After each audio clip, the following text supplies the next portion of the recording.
भागवत गीता अध्याय 2 का भाग दूसरा। क्योंकि हे पुरुष श्रेष्ठ, दुख सुख को समान समझने वाले जिस धीर पुरुष को ये इंद्रियों के विषय व्याकुल नहीं कर सकते वो मोक्ष के लिए योग्य होता है। और हे अर्जुन, असत वस्तु का तो अस्तित्व नहीं है और सत का अभाव नहीं है। इस प्रकार इन दोनों का ही तत्वज्ञानी पुरुषों द्वारा देखा गया है। इस न्याय के अनुसार नाश रोहित तो उसको जान की जिससे ये संपूर्ण जगत व्याप्त है, क्योंकि इस अविनाशी का विनाश करने को कोई भी सामर्थ्य नहीं है। और इस नाश रोहित अप्रमेय नित्य स्वरूप जीवात्मा के ये सब शरीर नाशवान किए गए हैं। इसलिए हे भरतवर्ष अर्जुन, तू युद्ध कर। जो इस आत्मा को मारने वाला समझता है तथा जो इसको मरा मानता है, वे दोनों ही नहीं जानते, क्योंकि ये आत्मा ना मरता है और ना मारा जाता है। यह आत्मा किसी काल में भी नहीं जन्मता है और ना मरता है, अथवा ये ना आत्मा हो करके फिर जाने वाला है, क्योंकि ये अजन्मा नित्य सत और पुरातन है। शरीर के नाश होने पर भी ये नाश नहीं होता है। हे पांडुपुत्र अर्जुन, जो पुरुष इस आत्मा को नाश रोहित नित्य अजन्मा और अवयव जानता है, वह पुरुष कैसे किसी को मारते हैं और कैसे किसको मारता है। और यदि तुम कहे कि मैं तो शरीर के वियोग का शोक करता हूँ, तो ये भी उचित नहीं है, क्योंकि जैसे मनुष्य पुराने वस्त्रों को त्याग कर दूसरे नए वस्त्रों को ग्रहण करता है, वैसे ही जीवात्मा पुराने शरीर को त्याग कर दूसरे नए शरीर को प्राप्त होता है। हे अर्जुन, इस आत्मा को शास्त्र आदि नहीं काट सकता और इसको आग नहीं जला सकती और इसको जल गीला नहीं कर सकता है और वायु नहीं सुखा सकता है, क्योंकि यह आत्मा अशोक है। यह आत्मा और अशोच्य है तथा यह आत्मा निसंदेह नित्य सर्वव्यापक अचल स्थिर रहने वाला और सनातन है। ये आत्मा व्यक्त अर्थात इंद्रियों का अविषय और ये आत्मा अचिंतन्य अर्थात मन का अविषय है और ये आत्मा विकार रहित अर्थात ना बदलने वाला कहा गया है। इससे हे अर्जुन, इस आत्मा को ऐसा जानकर तुम शौक करने योग्य नहीं है, अर्थात तुझे शौक करना उचित नहीं है। यदि तू इसको सदा जन्मने और सदा मारने वाला माने तो भी ये अर्जुन इस प्रकार शौक करने को योग्य नहीं है, कि ऐसा होने से तो जन्मने वालों की निश्चित मृत्यु और मरने वालों का निश्चित जन्म होना सिद्ध हुआ है। इससे भी तुम इस बिना उपाय वाले विषय में शौक करने को योग्य नहीं है।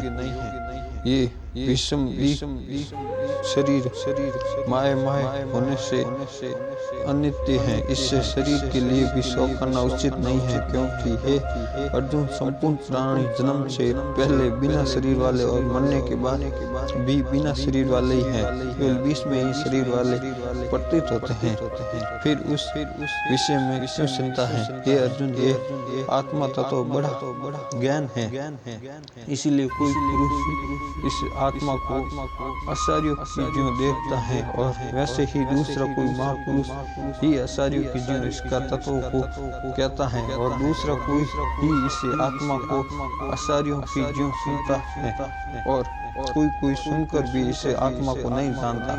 हे अर्जुन, ये संपूर्ण आत्मा सबके शरीर में सदा ही अवध्य है, इसलिए संपूर्ण भूत प्राणियों के लिए तो शौक करने को योग्य नहीं है और अपने धर्म को देखकर भी तू भय करने को योग्य नहीं है, क्योंकि धर्म युद्ध से बढ़कर दूसरा कोई कल्याणकारक कर्तव्य क्षत्रियों के लिए नहीं है। हे पार्थ, अपने आप प्राप्त हुए और खुले हुए स्वर्ग के द्वार रूप इस प्रकार के युद्ध को भाग्यवान क्षत्रिय लोग ही पाते हैं। और यदि तुम इस धर्मयुक्त संग्राम को नहीं करोगे तो धर्म को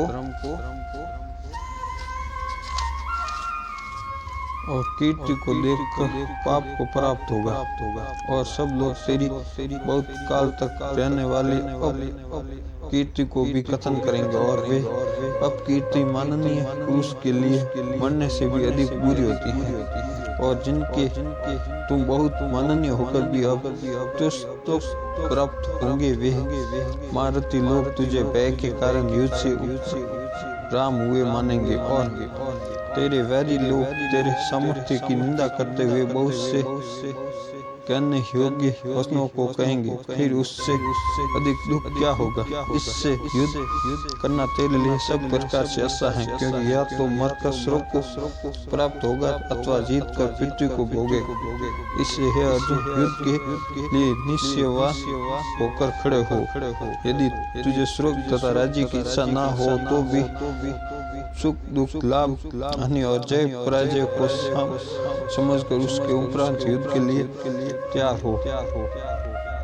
इस प्रकार युद्ध करने से तुम पापों को प्राप्त नहीं होगा।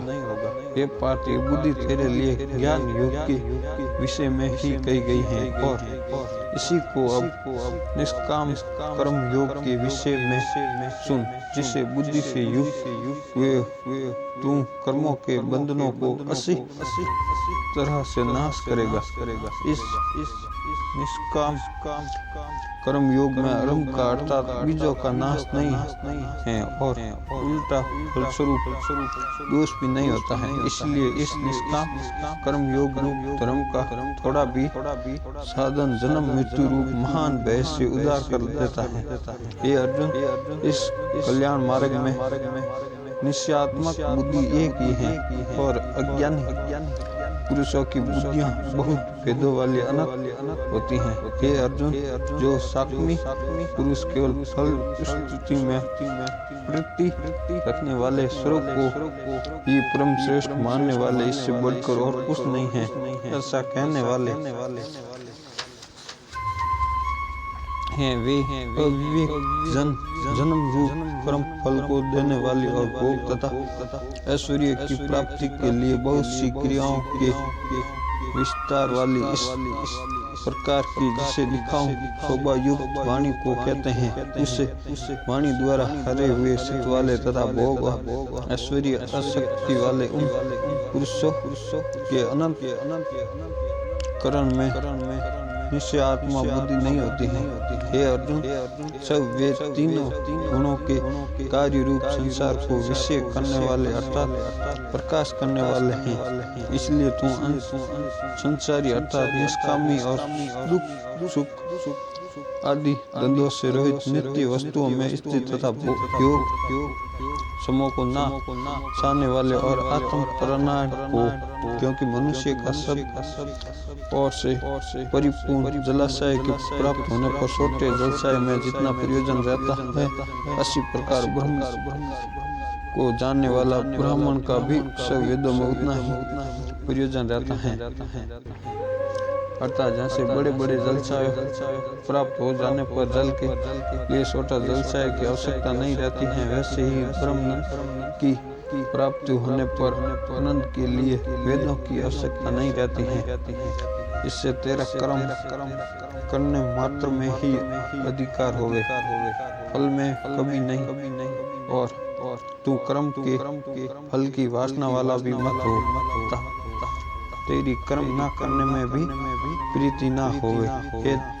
धनेश से आसक्ति को त्याग कर तथा सिद्धि और असिद्धियों में समान बुद्धि वाला होकर योग में स्थित हुए कर्म को कर, ये समत्व भाव ही योग नाम से कहा जाता है। इस समत्व रूप बुद्धि योग से सकम कर्म अत्यंत तुच्छ है।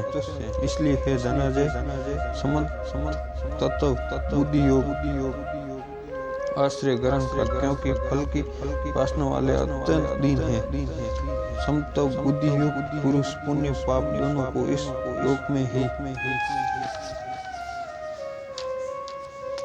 त्याग देता है, अर्थात उससे लियापन मान नहीं होता है। इससे समत्व बुद्धियों योग के लिए श्रेष्ठ कर ये समत्व बुद्धि रूप योग ही कर्म वह शत्रुता है, अर्थात कर्म बंधन से छूटने का उपाय है।